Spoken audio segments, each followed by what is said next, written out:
Di belakang kita ada bangunan tinggi, itu namanya tadi Sanggo Buwono atau Reksa Tengoro. Di atasnya itu ada arah mata angin. Itu kalau kena angin dia putar. Justru ekornya itu menunjuk arah angin. Jadi air ini arah ke selatan ini anginnya.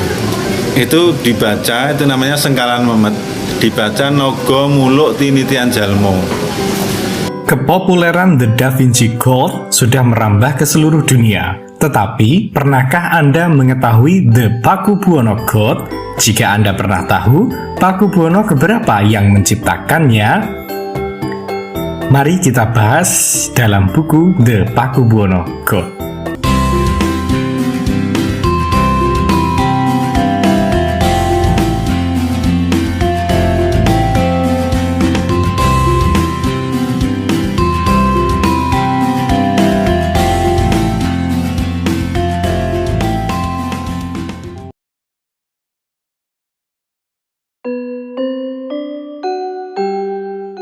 Bentuk fisik panggung Sanggabuana atau PSB juga menyiratkan tahun pembuatan bangunan tersebut. Angka 8 dilambangkan dengan bentuk PSB yang berupa segi 8 atau oktagon. Bentuk tudung saji atau topi bulat pada puncak PSB menjadi lambang angka 0. Posisi ksatria yang sedang menunggang atau nitih naga bermahkota sambil memanah menjadi perlambang angka 7, dan bentuk PSB yang menyerupai tiang tinggi tegak adalah simbol untuk angka 1. Semua hal tersebut menjadi simbol yang memunculkan angka tahun 1708 Jawa atau 1782 Masehi.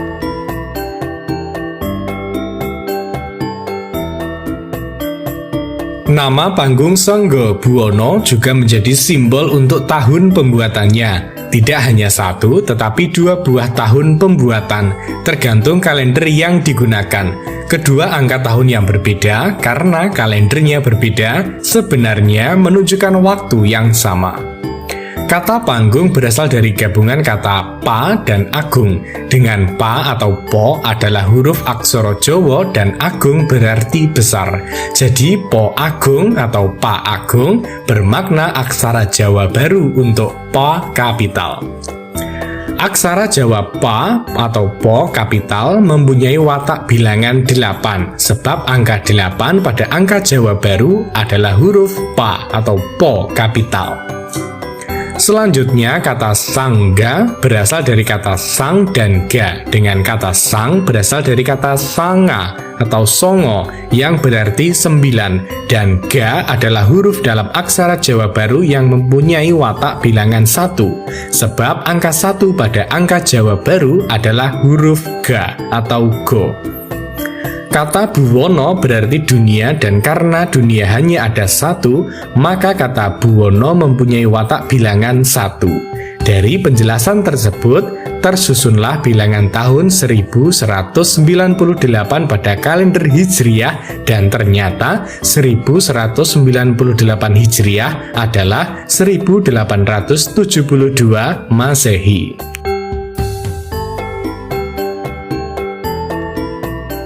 Nama panggung Sanggo Buwono juga merupakan kependekan dari panggung luhur Sinonggo Buwono. Seperti telah dijelaskan sebelumnya, kata panggung berasal dari gabungan kata pa dan agung yang mempunyai watak bilangan 8. Kata luhur berarti tinggi, mulia, sempurna, mempunyai watak bilangan 0.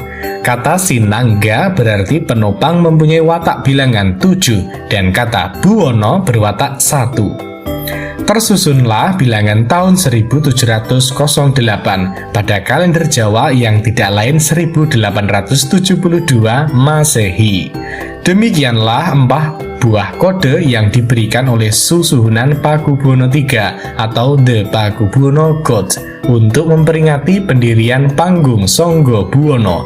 3 buah kode menggunakan kalender Jawa dan sebuah kode dengan kalender Hijriyah.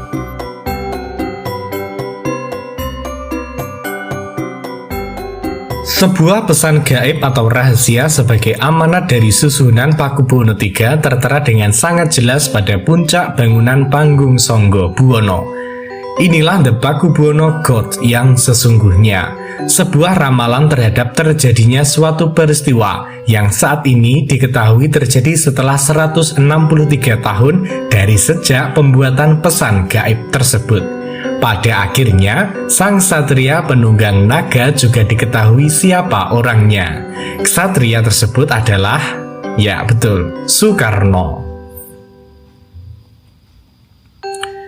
Sebagai suatu pesan gaib atau rahasia, maka pesan tersebut tidak diumumkan. Penjajah Belanda dipastikan akan menghancurkan PSB apabila mengetahui makna pesan gaib tersebut. Selain itu juga dimaksudkan untuk tidak mendahului kehendak dan takdir Sang Maha Pencipta. The Pakubuwono God sebagai suatu pesan gaib sesungguhnya telah diketahui oleh Pujangga Keraton Surakarta, yaitu Kyai Yasadipura pertama tahun 1729 sampai dengan 1802 Masehi, yang tidak lain merupakan kakek buyut Raden Ngabei Ronggowarsito. Kyai Yasadipura I mampu membaca pesan gaib yang diberikan oleh Susuhunan Pakubuwono III. Pesan gaib tersebut tidak lain merupakan sengkolo memet berbentuk ksatria penunggang naga bermahkota yang sedang terbang sambil melepaskan anak panah. Sebagai penanda pendirian PSB, sengkolo memet tersebut dibaca Naga Muluk Tinitihan Janma. Tetapi, sebagai pesan gaib, Kyai Yasadipura I membacanya dengan cara yang berbeda. Hasilnya adalah Sengkolo Lombo yang berbunyi Kiblat Rinaras Tribuwono. Bagi Kyai Yasadipura I, ornamen di atas PSB selain berfungsi sebagai penangkal petir juga sebagai arah mata angin yang dimaknai sebagai arah menuju pada kemerdekaan dari penjajah Belanda. Arah adalah pedoman, petunjuk atau kiblat. Dalam Jawa, kiblat. Kata kiblat mempunyai watak bilangan 4. Naga bermakna rakyat kebanyakan dan mahkota bermakna kekuasaan, sehingga ornamen naga bermahkota menjadi indikasi bahwa kekuasaan ada di tangan rakyat. Sehingga setelah merdeka, maka negara yang dibentuk adalah republik, bukan lagi kerajaan.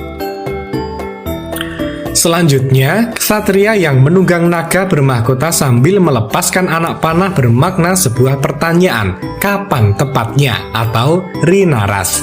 Kekuasaan akan berada di tangan rakyat, atau kapan tepatnya, atau rinaras, bangsa ini akan merdeka. Kata rinaras berarti rasa, perkiraan, prediksi, dan kata rinaras mempunyai watak bilangan 6. Selanjutnya, oleh karena kode atau pesan rahasia tersebut dibuat oleh Susuhunan Pakubuwono III, maka untuk menandai secara samar-samar siapa pengirim atau pembuat pesannya dimunculkan kata Tribuwono. Kata Tri berarti 3 dan Buwono berarti dunia, yang maksudnya adalah Pakubuwono III. Dari penjelasan di atas diperoleh kata Kiblat Rinaras Tribuwono. Demikianlah pembacaan Kyai Yasadipura I terhadap pesan rahasia berupa ksatria penunggang naga terbang bermahkota sambil melepaskan anak panah dari Susuhunan Pakubuwono III.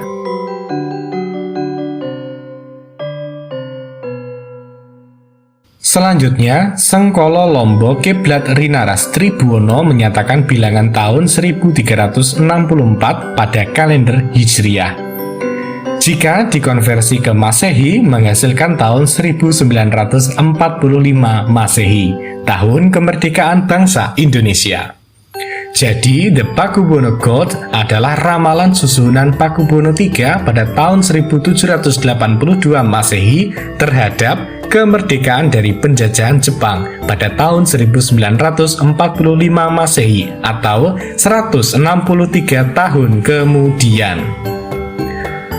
Ornamen dalam lingkaran merah dibaca Naga Muluk Tinitihan Janma sebagai penanda tahun pembangunan Panggung Sangga Buwana atau tahun 1708 Jawa atau 1782 Masehi, dan sebagai pesan rahasia saat kemerdekaan Indonesia dibaca Keblat Rinaras Tribuono atau tahun 1364 Hijriah atau 1945 Masehi.